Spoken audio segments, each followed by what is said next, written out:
We spend our entire lives building a castle. From the moment we are old enough to understand the word more, we begin to gather the stones. We gather education, titles, possessions, and relationships.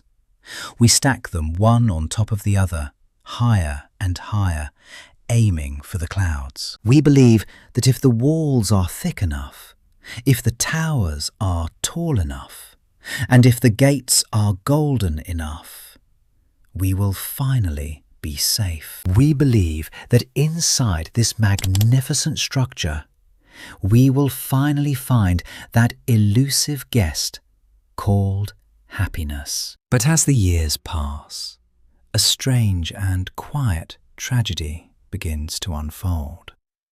The walls we built to protect us start to block the sun. The towers we climb to see the world now make us feel dizzy and disconnected from the earth. We look around at our marble floors and our velvet curtains, only to realize a terrifying truth. We are not the kings of this castle. We are its prisoners. We have spent so much energy maintaining the stone walls that we forgot how to breathe the open air. We have become guards of our own ego, terrified that one stone might fall, terrified that someone might see the cracks in our foundation. This is the great illusion of the modern world. We build, we buy, and we achieve, only to find ourselves trapped in the very life we thought would set us free. This leads us to a question that haunts the quiet hours of the night. Why is it that the more we add to our lives, the larger the void inside us becomes? Logically, it makes no sense. If you fill a cup with water, it becomes full. If you put wood on a fire, it grows larger. But the human soul does not follow the laws of physics. When we try to fill our internal emptiness with external things, the emptiness doesn't shrink, it stretches. Think about the last time you bought something you truly wanted. For an hour, perhaps a day, you felt a spark, but soon that spark faded, leaving behind a shadow that was slightly darker than before. Why? Because every time you add something to define your worth, you are telling your soul that it is not enough on its own. You are feeding a hunger that cannot be satisfied by consumption. The void inside you is not a hole that needs to be filled. It is a space that needs to be honored. When we chase more money, more fame, nhiều sự công nhận, we are moving further away from the center of our being. We are like a person trying to catch the horizon by running toward it. The faster you run, the further it recedes. The more you own, the more you are owned by the fear of losing it. The void grows because your focus is on the outside, while your inside is starving for simple presence. Most lessons in life teach you how to gain a skill, how to gain a fortune, how to gain a following. But today, we are embarking on a different kind of education. Today, we are not here to learn how to add. We are here to learn how to subtract. True wisdom is not the accumulation of knowledge. It is the shedding of illusions. We have been conditioned to believe that more is always better. We are told that a busy calendar is a sign of importance, and a crowded garage is a sign of success. But look at the people around you who have everything. Are they the most peaceful? Look at the most successful leaders. Are they the ones with the quietest minds? Often, the answer is no.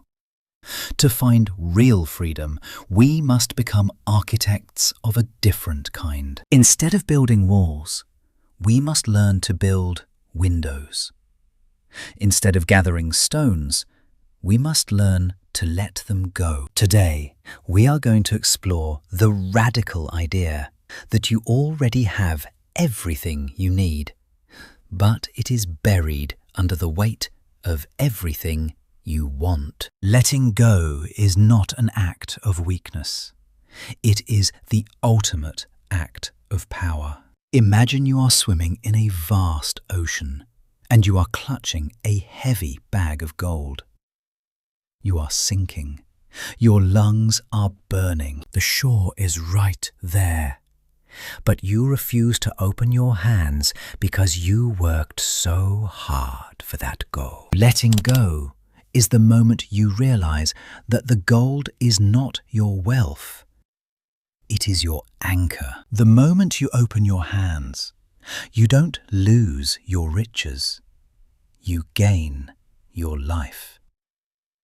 Letting go means stepping out of the castle. It means realizing that the self you have been building, the self that needs to be perfect, the self that needs to be liked, is just a story. When you stop protecting that story, the walls of the castle vanish. You realize that the sky was always there. You realize that the ground was always solid. This is the path to true freedom. It is a freedom that does not depend on your bank account or your social status. It is a freedom that exists even when you have nothing. Because when you need nothing, you are the most powerful person in the room. You cannot be bribed, you cannot be threatened, and you cannot be disappointed. As we move forward, I want you to look at your life not as a construction project, but as a garden. A garden doesn't need more stones. It needs light, space, and the removal of weeds. The journey we are on today is a journey back to the basics. It is a return to the quiet happiness that doesn't need to shout on social media. It is a return to the peace of mind that comes when you stop fighting reality and start accepting it. The castle is an illusion. The prison is your own desire. The key has been in your hand all along. It is time to stop building. It is time to start breathing. Let us begin the work of finding the freedom that has been waiting for you, right here, in the silence of being enough. Have you ever felt like you are running a race that has no finish line? Imagine yourself on a track. You are sprinting. Your heart is pounding, your lungs are burning, and your eyes are fixed on a trophy just a few yards ahead. You tell yourself, once I touch that trophy, I can finally stop. I can finally breathe. But the moment your fingers brush against the cold metal, the trophy vanishes and reappears another mile down the track. This is the cycle of the modern soul. We are all participants in a global marathon of more. We run toward a better job, a bigger house, a perfect body, or a specific number in a bank account. We believe that life is a series of acquisitions, and that happiness is the prize waiting at the end of the next achievement. But the finish line is a ghost. It moves as fast as you run. The faster you go, the more exhausted you become. Yet you never seem to arrive. Why? Because the race was never designed to be won. It was designed to keep you running. Think about the last time you bought a new phone. You remember the feeling, don't you? The sleek box, the unblemished screen, the smell of fresh plastic and glass. For a moment, maybe an hour, maybe a day, you felt a surge of pure excitement. You felt upgraded. You felt for a fleeting second that your life was more complete. But then the inevitable happens. A week passes. The phone gets a tiny scratch. A newer model is announced. Suddenly, the magic is gone. The object that made your heart race 7 days ago is now just a piece of hardware on your nightstand. The excitement has evaporated, leaving behind a familiar, hollow craving. You find yourself scrolling again, looking for the next hit. You are back on the track, chasing the next ghost. This is the trap of pleasure. Many people live their entire lives confusing pleasure with happiness, but they are polar opposites. Pleasure is like a gust of wind. It arrives with a rush, cools your skin for a moment, and then disappears into the void. It is entirely dependent on the outside. It needs a compliment to feel worthy. It needs a designer label to feel significant. It needs a gourmet meal to feel satisfied. But because pleasure is external, it is fragile. When the compliment stops, when the trend changes, when the plate is empty, you are left with nothing but the echo of your own emptiness. To understand why we feel so restless, imagine your mind as a glass jar filled with water and thick, dark mud. When you are at peace, the mud settles at the bottom. The water is clear. You can see through it. You can see the world as it truly is. But the moment you begin to chase, you start shaking the jar. Every time you worry about what someone thinks of you, you stir the mud. Every time you obsess over a mistake you made 5 years ago, you stir the mud. Every time you try to force the future to go exactly your way, you shake the jar with all your might. The harder you try to fix your life through control, the muddier the water becomes. You can't see the path ahead because you have stirred up your own internal chaos. We suffer because we are addicted to controlling the uncontrollable. We try to master the opinions of others, which are as fickle as the weather. We try to rewrite the past, which is a stone that cannot be uncarved. We try to guarantee the future, which is a mist that has not yet formed. True wisdom is the realization that the more you fight the water, the more you cloud your vision. The only way to see clearly is to stop. Not to run faster, not to work harder, but to simply set the jar down and let it be. The truth that most people spend a lifetime avoiding is this: the only thing you truly control is your internal posture at this very moment. You cannot control the wind, but you can adjust your sails. You cannot control the storm, but you can choose how you stand in the rain. Real happiness is not the absence of problems. It is the presence of contentment amidst the problems. It is a quiet state of being that doesn't need the world to applaud. When you finally stop trying to grasp the things that were never yours to hold, something miraculous happens. Think about the physical sensation of letting go. When you have been clutching a heavy suitcase for hours, your muscles are tight and aching. Your knuckles are white. Your whole body is strained. The moment you set that bag down, there is a rush of relief. Your blood flows again. Your shoulders drop. This is what happens to your soul when you stop trying to control the uncontrollable. When you let go of the need for approval, the need for perfection, and the need for more, you look down at your hands. For the first time in years, they are empty. And because they are empty, they are finally light. You realize that you weren't holding your life. Your life was weighing you down.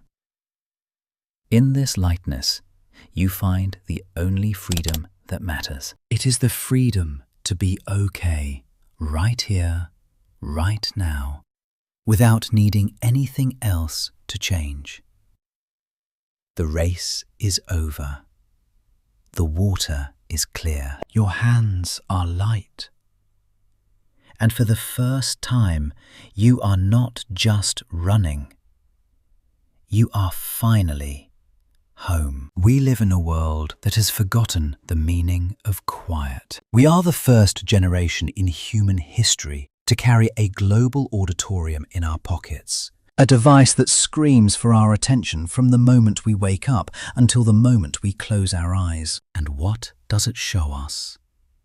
You unlock your phone, and within seconds, you are transported into the perfect lives of others. You see a sunset on a beach in Bali, filtered to a golden hue that doesn't exist in nature. You see a peer celebrating a promotion, a couple smiling in a flawless kitchen, a friend showing off a body that seems carved from marble. These images are vibrant, electric, and seemingly effortless. Then you look up. You see your own reality. You see the unwashed dishes in the sink. You see the pile of laundry on the chair. You feel the dull ache of your own exhaustion and the mundane rhythm of your ordinary Tuesday. In that split second, a poison enters your heart. You feel less than.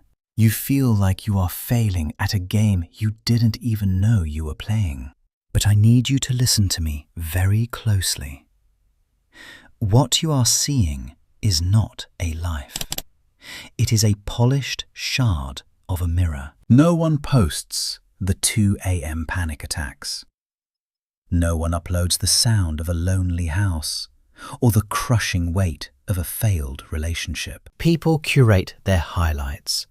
They do not document their shadows. When you compare your behind-the-scenes footage to their red carpet trailer, you are committing an act of violence against your own soul. You are using someone else's distorted ruler to measure your worth.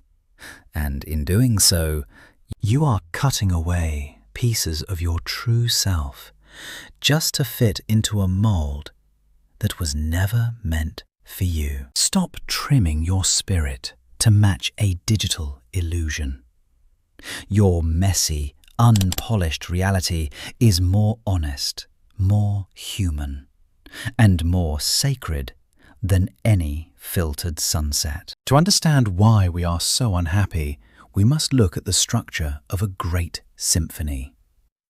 A beautiful piece of music is not just a collection of loud, continuous sounds. If a pianist sat down and smashed the keys without ever lifting their fingers, it wouldn't be music. It would be noise. It would be unbearable. What makes a melody beautiful? It is the rest. It is the intentional silence between the notes. It is that tiny fraction of a second where the sound stops, allowing the listener to feel the vibration of what was just played. Your life follows the same law. If your days are nothing but a continuous stream of doing, working, scrolling, talking, consuming, you are not living a life. You are producing noise. Most of us are terrified of the rest. We are scared of the silence, because when the noise stops, we are forced to hear the thoughts we've been running from. We fill every gap with a podcast, a video, or a notification because we fear that the nothingness will swallow us whole. But the nothingness is not your enemy. It is the soil in which peace grows. If you fear the silence, you are turning your existence into an endless, deafening roar. You are suffocating your soul under a blanket of static. Happiness is not found in the next sound.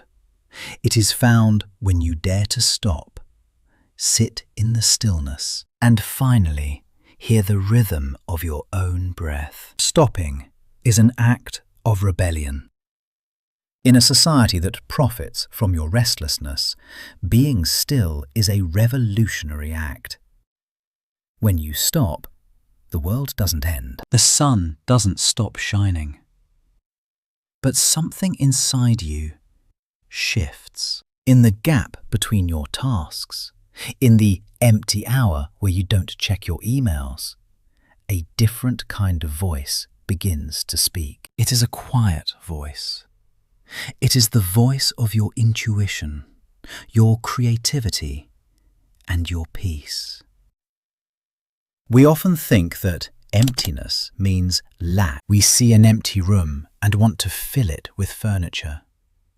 We see an empty calendar and want to fill it with meetings. But think of a bowl. What makes a bowl useful? Is it the clay it's made of? No.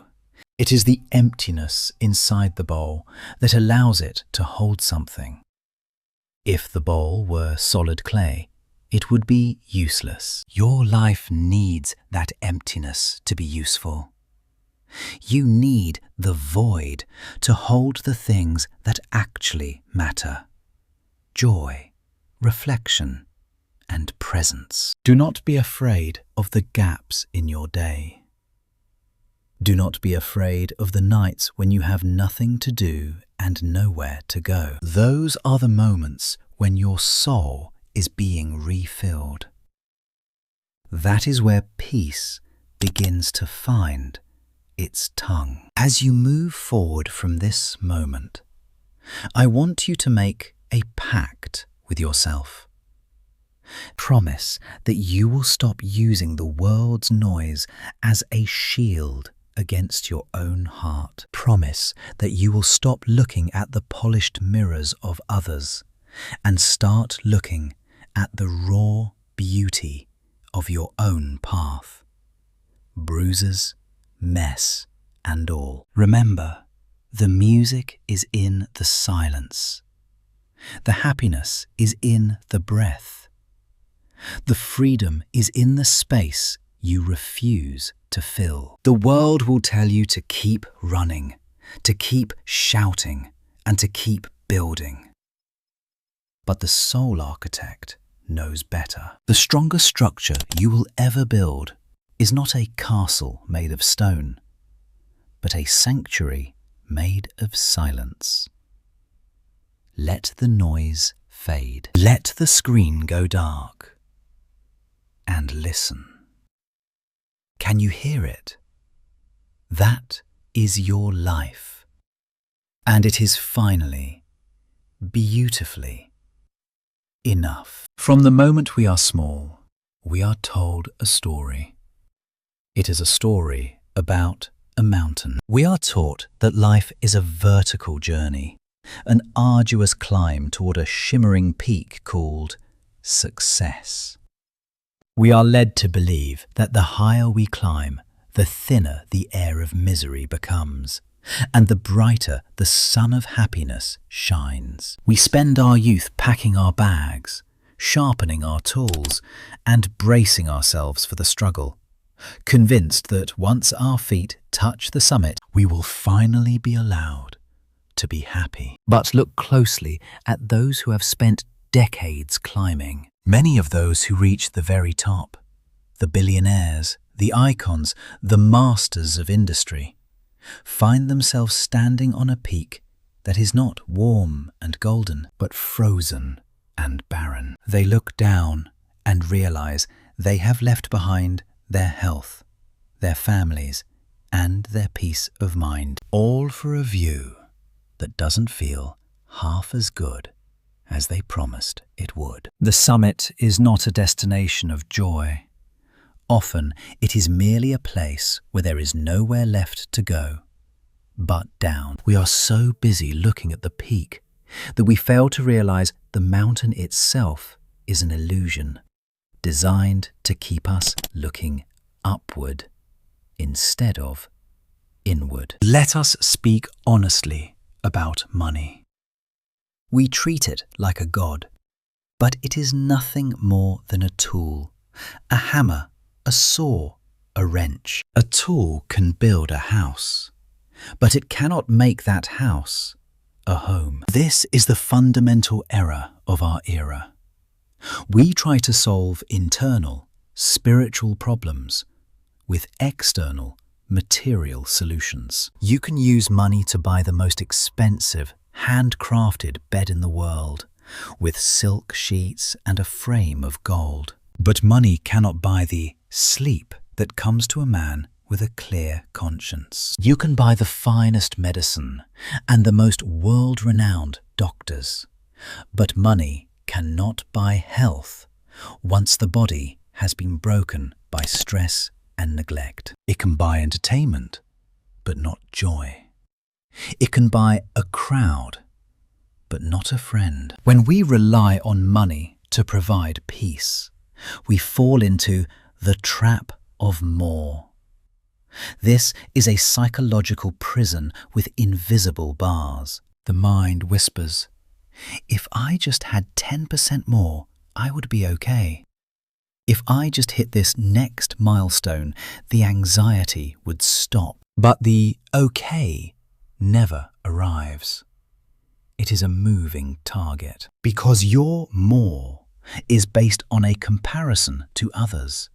And there is always someone with a bigger house, a faster car, or a taller mountain. If your happiness is tied to a number, you are a slave to mathematics. And that is a race you will never win. If the mountain is a lie, what is the truth? The truth is a radical reversal of everything we've been taught. Real wealth is not measured by what you have gathered. It is measured by what you have outgrown. True abundance is not having everything. It is needing very little. We have become a society of heavy people. Heavy with possessions, heavy with expectations, heavy with the need to be perceived as successful. But the happiest person in any room is rarely the one with the most expensive watch. It is the one who is so whole within themselves that they don't even need the watch to know their time is valuable. When you need very little to feel whole, you become untouchable. If you don't need the world's applause, the world's silence cannot hurt you. If you don't need a mansion to feel secure, a small room becomes a sanctuary. This is the ultimate power. We think power is the ability to control others, but real power is the ability to control your own desires. To be content is to be a king in a world of beggars. We are obsessed with perfection. We want the perfect career, the perfect relationship, the perfect vibe. We delay our happiness until everything is just right. But look at nature. Nature does not wait for perfection to be beautiful. Consider a tree standing on a cliffside. Its trunk is twisted by the wind, its bark is scarred by lightning and carved by the seasons. It is not perfect by the standards of a showroom, yet it still blossoms. It does not wait for the storm to pass to grow. It grows because it has survived the storm. Happiness is not the destination of a perfect life. It is the ability to accept the imperfection of right now. It is the courage to say, my life is messy. My heart is a bit bruised. And I haven't reached the peak yet, but I am okay. When you stop demanding that life be a certain way, life finally begins to reveal its beauty to you. We spend our lives chasing the sunset, running toward the horizon, hoping to catch the light before it disappears. We run so hard that we never stop to look down at our own feet. If you would just stop the chase, stop the climb, stop the more, you would realize a profound truth. The light you were chasing isn't at the top of the mountain. It isn't at the end of the horizon. You are already standing in it. You have always been standing in it. The sun doesn't just shine on the summit, it shines on the valley too. You just have to be still enough to feel the warmth. It is a strange irony of the human condition that we are often the most compassionate toward those we know the least. If you saw a stranger stumble on the street, you would reach out a hand. If a friend told you they had failed, you would offer words of comfort and tell them that one mistake does not define their worth. You are a reservoir of kindness for the world. Yet, when you turn that gaze inward, the reservoir runs dry. We are often cruel to ourselves in ways we would never dream of being to another living soul. We speak to ourselves with a cold, sharp tongue. We rehash our failures like a director reviewing a bad film, pausing on every mistake, zooming in on every flaw. We carry the weight of past versions of ourselves. The version that made a bad decision at 20. The version that stayed too long in a toxic relationship. The version that failed a crucial exam. These memories aren't just thoughts. They are heavy stones we have tucked into a backpack that we wear every single day. We walk through life exhausted, wondering why the world feels so heavy, never realizing that the weight isn't the world. It is the stones of self-judgment we refuse to set down. Think about this. How long has it been since you truly thanked your own heart? Since the moment you were conceived, long before you had a name or a bank account. This muscle has been working for you. It does not ask for permission. It does not demand a promotion. It simply serves. It has beaten for you through the nights you cried yourself to sleep. It has kept its rhythm while you were paralyzed by fear. It has pumped life through your veins, through every heartbreak, every rejection, and every lonely hour when you felt the world had turned its back on you. Your heart has never given up on you, even when you gave up on yourself. Yet we ignore this faithful servant. We look for love, validation, and likes from the outside world, from people who do not know our struggles and will not be there in our final moments. We crave the affection of strangers while we ignore the soul staring back at us in the mirror. A soul that is tired, bruised, and desperate for a single moment of internal recognition. We are looking for a home in other people, forgetting that we are the only home we will ever truly inhabit. I want you to stop for a moment, right now. Put your hand on your chest. Do not just touch the fabric of your shirt. Feel the warmth of your skin. Press down until you can feel that rhythmic thrum, the drumbeat of your existence. That sound is the most beautiful music you will ever hear. It is the sound of resilience. Every beat is a statement. I am still here. I am still trying. I am still worthy. Look at yourself not as a project to be fixed, but as a person to be loved. Tell yourself, thank you for not giving up. Say it until you believe it. This is not self-help fluff. This is the fundamental beginning of healing. You cannot build a happy life on a foundation of self-hatred. You cannot punish yourself into a version of yourself that you will finally love. Healing begins the moment you decide that you are no longer your own enemy. Many people fear forgiveness because they think it means forgetting. They think that if they let go of their guilt, they are saying that their past mistakes didn't matter. But forgiveness is not about the past. It is about the present. It is the realization that carrying a heavy stone doesn't change the fact that you tripped 10 miles back.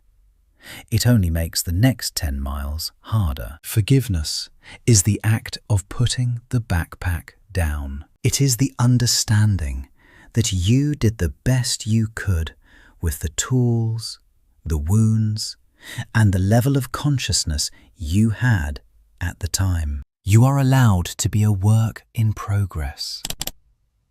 You are allowed to be a masterpiece and a rough draft at the same time. A free mind is a happy mind, and a mind only becomes free when it stops acting as a prison guard for its own past. You do not need to be perfect to be worthy of peace.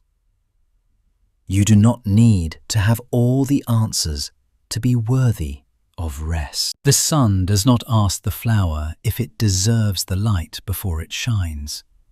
It just shines. You are part of nature. You deserve the light simply because you exist. As you move through the rest of your day, notice the weight. When a self-critical thought arises, recognize it as a stone. Look at it, acknowledge it, and then, with the breath of a free person, set it on the ground. You don't need it where you're going. The journey home to yourself is the shortest, yet most difficult journey you will ever take. But once you arrive, you will realize that the door was never locked. You were always welcome. You were always enough. Walk light. Walk free. And finally, let yourself be happy.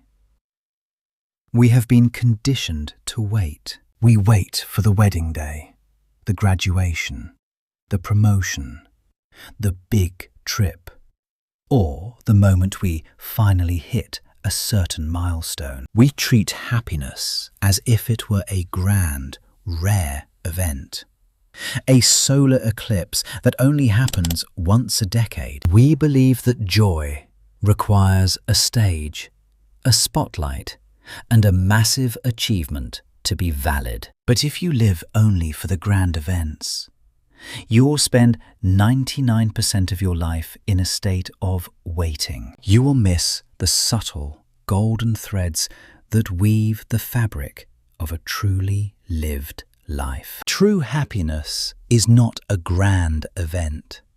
It is a daily practice. It is not a destination you arrive at.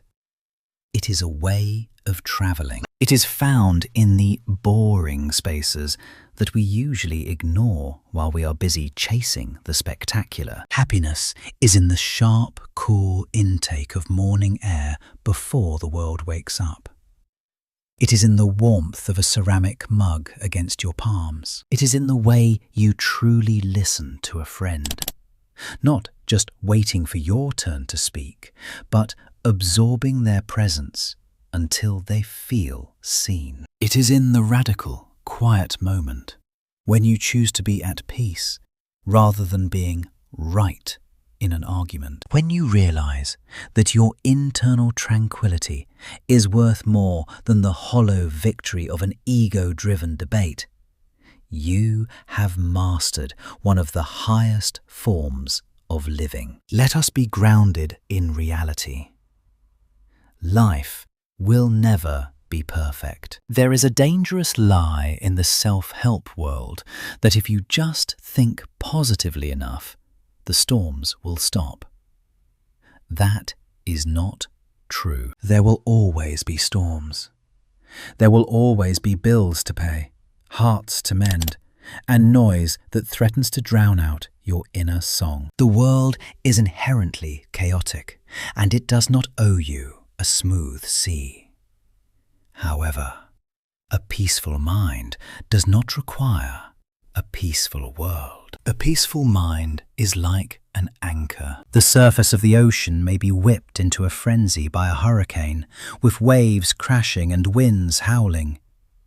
But deep down, at the core, there is a stillness that remains untouched. Happiness is not found out there in the absence of trouble. It is built in here, one quiet, intentional breath at a time. It is the ability to say, the world is loud, but I am quiet. The situation is difficult, but I am stable. When you stop asking the world to change so that you can feel better, and instead start changing the way you sit within the world, you become invincible. You realize that you are not the weather. You are the sky. The clouds come and go, the lightning strikes, but the sky remains vast, open, and eternal. So here is my invitation to you today. Stop running. Stop running from your shadows. Stop running toward a version of yourself that doesn't exist yet. Stop comparing your messy internal reality to the polished, edited highlights of people you don't even know. Every second you spend comparing is a second you steal from your own joy. Comparison is a thief that lives in the future and the past. But happiness only lives in the now. The journey home to yourself does not require a map, a plane ticket, or a bank account. It begins the very moment you decide that you are enough. Not when you lose £10, not when you get the house, not when you find the partner, but now, right this second, in your current skin, with your current flaws and your current heartbeat. When you decide you are enough, the chase ends. The desperate need to prove your worth to a world that isn't even watching fades away. You realize that the home you were looking for was never a place. It was a state of being. You are the architect, and the sanctuary is already built inside you. You just had to stop the noise long enough to find the door. If this journey has touched something deep within you, if it has stirred a part of your soul that was tired of the noise, then I invite you to walk with us. This is not just a video. It is a commitment to a different way of existing. We are building a community of the quiet. Those who choose peace over prestige and presence over possessions. Subscribe and join this quiet revolution. Every day, we work together to dismantle the illusions and build a sanctuary of inner peace. If you know someone who is still running in the dark, someone who is exhausted by the mountain climb and the digital mirage, share this with them. Be the light that reminds them they can stop. As you leave this moment and return to the world, remember the practice. Stay calm. Stay grateful. Do not let the world's chaos dictate your internal weather. Choose silence today. Not because you have nothing to say, but because you have finally found the peace that needs no words. You are home. Stay here.